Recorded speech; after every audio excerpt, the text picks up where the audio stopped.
Assalamualaikum warahmatullahi wabarakatuh. Waalaikumsalam warahmatullahi wabarakatuh. Bismillahirrahmanirrahim. Innal hamdalillahi rabbil alamin.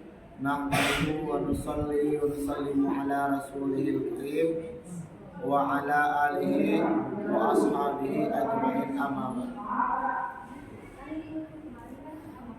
Alhamdulillah, pada pagi hari ini kita bersyukur kepada Allah Subhanahu wa taala karena kita bisa hadir di sini ya mendengarkan penjelasan dari Ustaz Lukman sebagai kepala KMI ya. Kemudian beliau juga sebagai orang tua kita di pondok ini. Dan juga dari Bu Nyai tadi telah menjelaskan. Maka Ustaz minta waktunya sebentar, mungkin nggak usah lihat jam ya, nanti kesannya nggak bagus ya. Jadi kalau ada guru bicara tuh jangan lihat jam. Itu kalau Ustaz belajar di pondok itu tuh perkara yang paling tidak ada. Saya belajar tuh lihat jam berapa. Oh, itu maksudnya lama kali. Ya itu pelajaran satu kali ajarannya, jangan dibiasakan. Walaupun tujuan kalian bukan berarti itu, tapi itu nggak bagus. Baik, Ustaz menyampaikan sedikit saja, yaitu dulu Ustaz belajar di Tunggoro sana.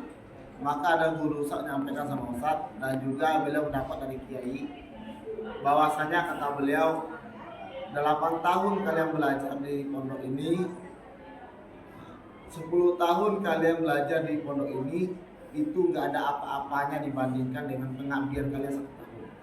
Itu kata beliau seperti itu. Karena Ustaz ketika itu ingin langsung sekolah keluar rencana mau ke Pakistan Ustaz dulu. Tapi ada guru Ustaz yang telah mendidik Ustaz kursus dan juga lain sebagainya, nyampein gitu. Maksudnya bagaimana? Masa kita belajar 8 tahun, 10 tahun dengan dibandingkan pengabdian setahun tuh kok gak ada apa-apanya? Maka beliau jelaskan, kalau kalian belajar selama 8 tahun, 10 tahun di pondok pesantren, itu kalian baru mempelajari lafaz-lafaznya ilmu. Kalian baru mempelajari kitab-kitabnya ilmu. Ya kan? Apalagi di Anikma hanya baru 6 tahun paling lama ya. Coba yang di sini di Anikma sampai sekarang 6 tahun, coba angkat tangan. Tinggi-tinggi. 1, 2, tinggi-tinggi. 2, 3, 4, 5, 6, laki-laki itu banyak kalau masalah itu. Ya. Turun. Banyak yang di antara kalian sudah 6 tahun, ada yang 3 tahun juga. Apalagi 3 tahun, apalagi 6 tahun. Kenapa kok pengabdian itu begitu penting? Maka dijelaskan lebih kurangnya, kalau kita melakukan pengabdian, maka kita bisa mempraktekkan ilmu-ilmu yang kita pelajari selama ini. Ilmu-ilmu yang kita pelajari dari kelas 1 sampai kelas 6 bisa kita praktekkan ketika dalam pengabdian. Kalau Ustaz di Tunggoro pelajaran kelas 1 sampai kelas 6 Daulatul Hadis khusus bisa dipraktekkan ketika kita mengabdi selama 1 tahun. Kemudian yang kedua, selama pengabdian kita akan duduk bermusyawarah, akan duduk bekerja sama dengan kiai, dengan gus-gusnya, dengan ustaz-ustaz senior. Duduknya dengan beliau itu adalah suatu anugerah yang luar biasa, mendapatkan keberkahan ilmu. Dan nanti dalam duduknya dengan beliau-beliau itu banyak ilmu-ilmu yang gak ada di kitab yang kita pelajari, gak ada di buku yang kita pelajari, muncul disampaikan oleh beliau. Itu yang Ustaz rasakan dulu. Ketika duduk dengan kiai, ketika duduk dengan Bu Nyai, ketika duduk dengan gusnya, ketika duduk dengan senior, banyak ilmu-ilmu yang baru kita dapatkan. Di samping kita tadi bisa mengamalkan pelajaran yang selama ini kita laksanakan, kita juga mendapatkan keberkahan, keridhaan daripada guru-guru kita. Itu yang mahal. Kita mondok ke pesantren itu apa kata Ustaz dulu? Setelah mencari ridho Allah apa? Bukan ilmunya guru yang pertama, tapi apa? Ridhonya guru. Apalagi doanya guru, keberkahan ilmunya guru, baru keempat tuh ilmunya guru. Ya. Untuk apa gunanya kita mondok kalau kiai kita nggak ridho, guru kita nggak ridho? Untuk apa kita mondok kalau kita nggak dapat doanya guru? Untuk apa kita mondok nggak dapat keberkahan ilmunya guru? Kalau ilmu, bah Google aja kalian cari apa kalian cari keluar gitu, ya kan? Kalau masalah ilmu, sekarang ada aplikasi yang terbaru tuh nama AI namanya, yaitu kecerdasan buatan, otak manusia dibuat buatan, lambangnya otak manusia. Apa kalian cari keluar dia?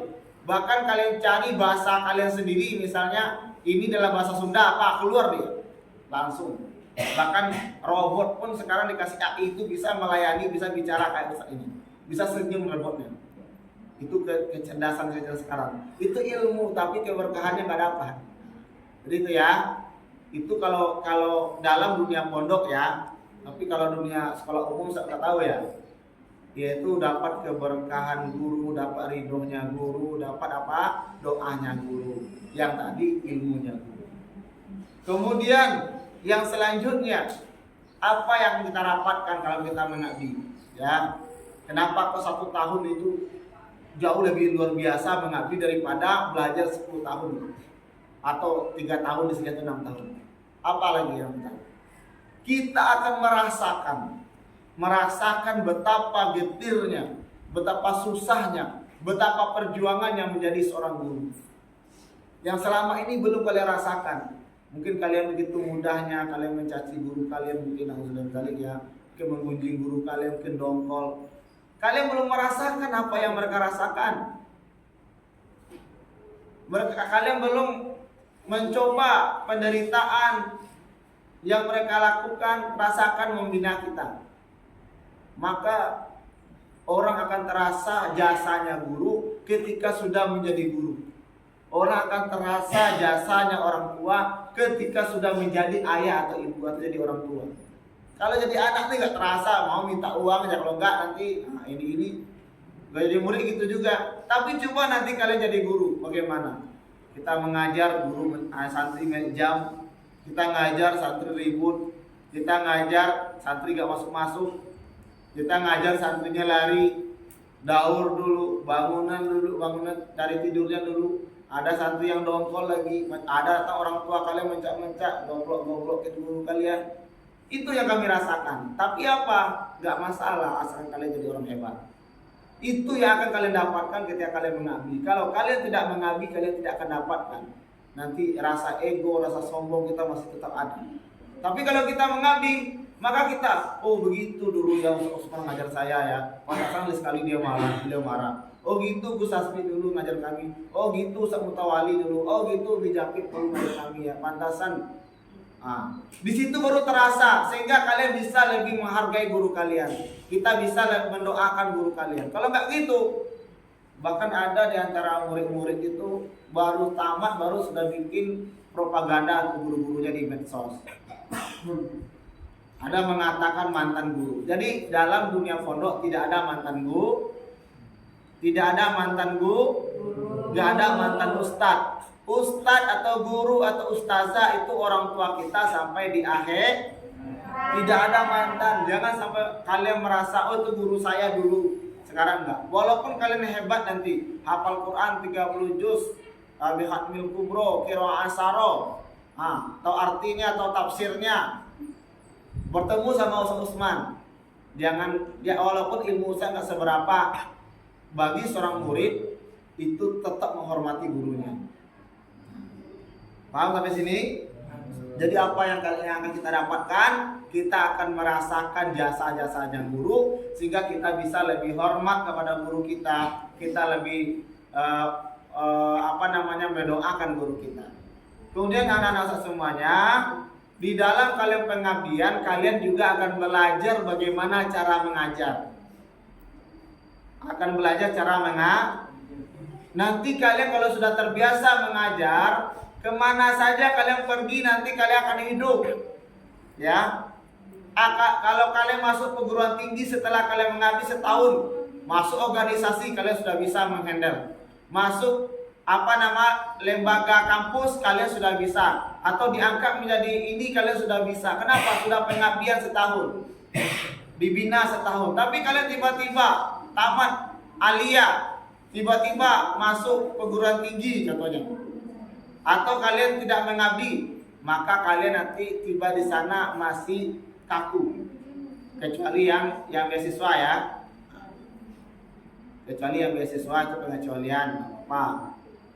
Tapi yang dapat beasiswa tadi itu pikir-pikir dulu deh. Pikir-pikir dulu ya. Jangan dapat beasiswa siswa undangan yang stand apa itu kan masih baru itu. Apa namanya? Stand apa namanya itu? Itu kan masih baru, dia butuh murid yang banyak, maka dimudahkan kalian dapat. Pikir-pikir dulu sesuai nggak dengan jurusan kalian. Jangan dapat beasiswa bangga langsung. Tapi jurusannya nggak cocok dengan kita, atau tempatnya nggak cocok dengan kita, dipasak-pasakkan karena teman-teman. Jangan. Pikir-pikir dulu, istiqoroh dulu. Istiqoroh dulu, musyawarah dengan orang tua. Ini kayak siapa namanya? Arimbi ya, yang beda dengan jurusannya.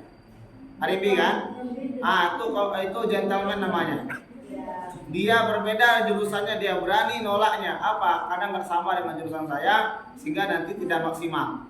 Karena di perguruan tinggi beda dengan SMA, beda dengan alia, itu sudah pengembangan bakat. Jangan sangka kalian perguruan tinggi itu sama dengan ketika kalian di alia, misalnya malas belajar nggak masuk. Di perguruan tinggi nggak masuk, kalian silakan, kata dosennya. Kalian nggak masuk, kalian nggak dengar, silakan. Itu kalau di perguruan tinggi. Kenapa? Di situ pengembangan bakat. Jadi dosen itu teman kalian untuk belajar. Jadi yang belajar tuh kalian, yang cari bahan kalian, yang membuat makalah kalian, yang menampilkan kalian. Guru tinggal nilai aja. Kalau kalian nggak masuk nggak apa-apa, yang penting uang bulanan bayar, ya kan? Itu. Maka kalau masuk perguruan tinggi jangan asal-asal cari jurusan. Benar-benar, bahkan kalau seandainya kalian pergi ke Stephen dulu. Tahu Stephen nggak? Kalian cek bakat saya itu di mana, potensi saya mana. Potensinya bisa di bidang angkatan, masuk dunia kedokteran, nggak masuk lah. Misalnya potensinya di bidang eksakta, masuk olahraga, nggak masuk. Akhirnya apa? Ketika main bola kaki dihitungnya berapa kecepatan bola, itu jadinya. Bakatnya misalnya kesehatan kayak Darwis, masuk sekolah pertanian, disuntiknya nanti buah-buahan semuanya. Contoh gitu kan. Paham ya? Ini karena Ustaz udah kuliah mau selesai masalahnya. Jadi tolong yang akan kuliah dapat beasiswa tadi, memang kita longgarkan dari yayasan atau dari pondok untuk kuliah, silakan. Bahkan kami bangga kalian dapat beasiswa. Tapi pesan Ustaz, coba kalian lihat jurusan kalian itu apa di situ. Cocok nggak dengan bakat saya? Gitu ya. Jangan kalian nyesal, nanti sudah dapat 1 semester akhirnya keluar. Paham ya? Kalau bisa kalian datang ke orang tua kalian, Bu, kak saya mau ke Stephen, Bu, hanya bayar 300 sementara. Dicek, oh ternyata misalnya Indrayani, Ica Indrayani, siapa namanya nih? Candi Indra. Di Stephen ternyata bakatnya masak. Terus maka cocoknya ngambil jurusan apa? Tata boga. Jadi kalau masak itu, sekali masak tuh luar biasa. Contoh Yusuf contohnya. Bakatnya misalnya di bidang keuangan contohnya. Maka cari jurusan contoh ya. Saya nggak tahu bakatnya. Atau bakatnya bisnis contohnya. Ambil bisnis, jadi pemenang kalian, jadi orang hebat kalian. Tapi bakatnya bisnis, ambil pertukangan. Gimana caranya? Ya kan? Paham ya? Ini kalau kuliah itu menentukan bakat kalian ke depan. Maka jangan asal-asal ngambil jurusan. Jangan asal-asal melihat perguruan tinggi. Contohnya Stein, mana contohnya? Kalau bisa kalian survei ke situ dulu kalau bisa. Minimal kalian survei di internet bagaimana bentuknya, apa kelebihan-kelebihan di sana. Di situ banyak aliran sesat tidak? Iya, banyak sekarang di perguruan tinggi Islam aliran sesat, liberal, radikal, banyak Syiah. Maka hati-hati kalian dalam mencari jurusan. Paham ya? Ini nasihat Ustaz, tolong kalian pahami. Kalau kalian itu untuk yang dapat beasiswa tadi, tolong disekoro dulu, teliti dulu, tanya-tanya sama orang-orang yang alumni sana bagaimana, ya. Kalau seandainya kalian tidak cocok dengan jurusan kalian, jangan dipaksakan habisin uang aja, ya. Kemudian yang tidak dapat beasiswa kemarin, kalian jangan merasa, oh saya nih kok nggak dapat beasiswa, oh saya terpaksa mengabdi. Bukan terpaksa mengabdi, menurut Ustadz, orang yang mengabdi itu nomor one. Tapi kalau yang beasiswa langsung sekalian mengabdi, lebih bagus juga. Itu nomor one, ya. Tapi yang bahaya, dia kuliah, ngekos di sana pacaran, na'udzubillah, amin. Ya, paham ya? Itu marak di perguruan tinggi sekarang. Kalau bisa kalian kuliah di sana tuh cari TPA atau kalian tinggal di pondok pesantren. Ya. Kalau kayak di Jogja itu ada pondok Karapia di situ. Kalau nggak salah dulu siapa namanya Ustazah Febri itu beliau kuliah tapi tinggal di pondok pesantren, ngajar di pondok pesantren. Akhirnya apa, ilmunya bertambah, kuliah jalan, pengabdian selesai, ya kan? Tetapi kalau kalian masih lugu-lugu, keluaran pondok pesantren, tiba-tiba pergi ke perguruan tinggi yang jauh dari sini, ngekos, akhirnya ada laki-laki hidung belang datang menggoda, lah termakan pula, akhirnya gagal kalian. Ini pesan saya, tolong jaga baik-baik. Kalau bisa kalian tinggal di pondok pesantren atau tempat pengabdian, insya Allah. Jadi barangkali itu saja yang dapat saya sampaikan. Jadi yang mengabdi adalah luar biasa. Kalian memaksimalkan pengabdian. Tapi yang kata Ustaz tadi ya, yang 1 tahun pengabdian itu jauh lebih baik daripada kalian belajar berapa tahun. Itu apabila pengabdiannya sungguh-sungguh.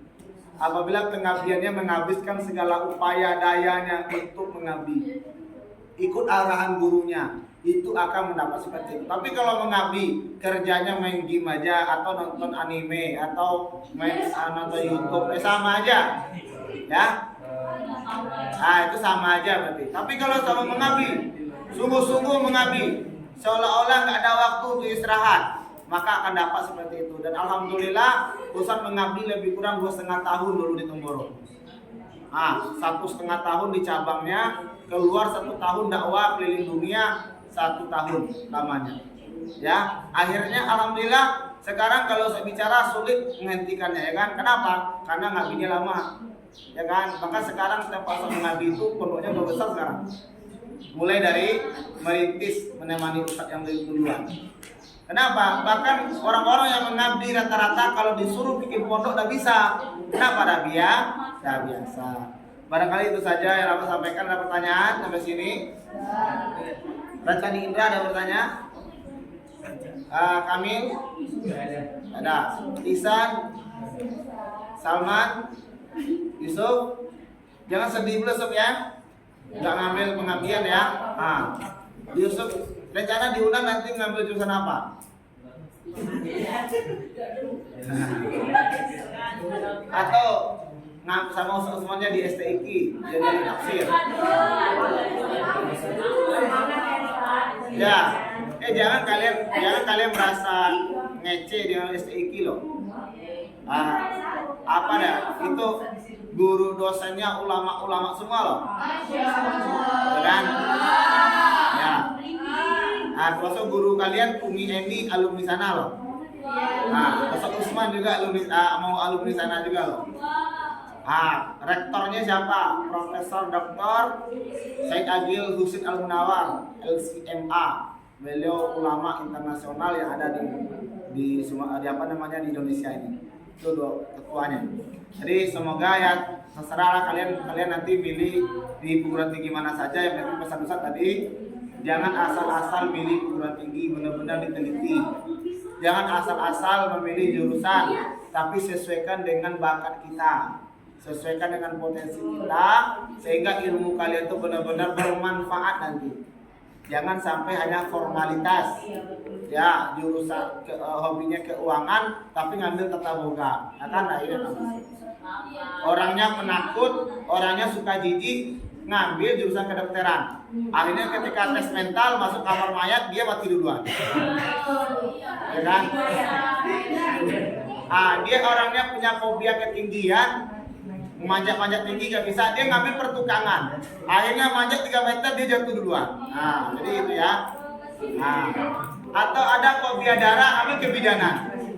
Akhirnya apa, orang mau melahirkan nampak darah, akhirnya salah suntik, bayi suntiknya.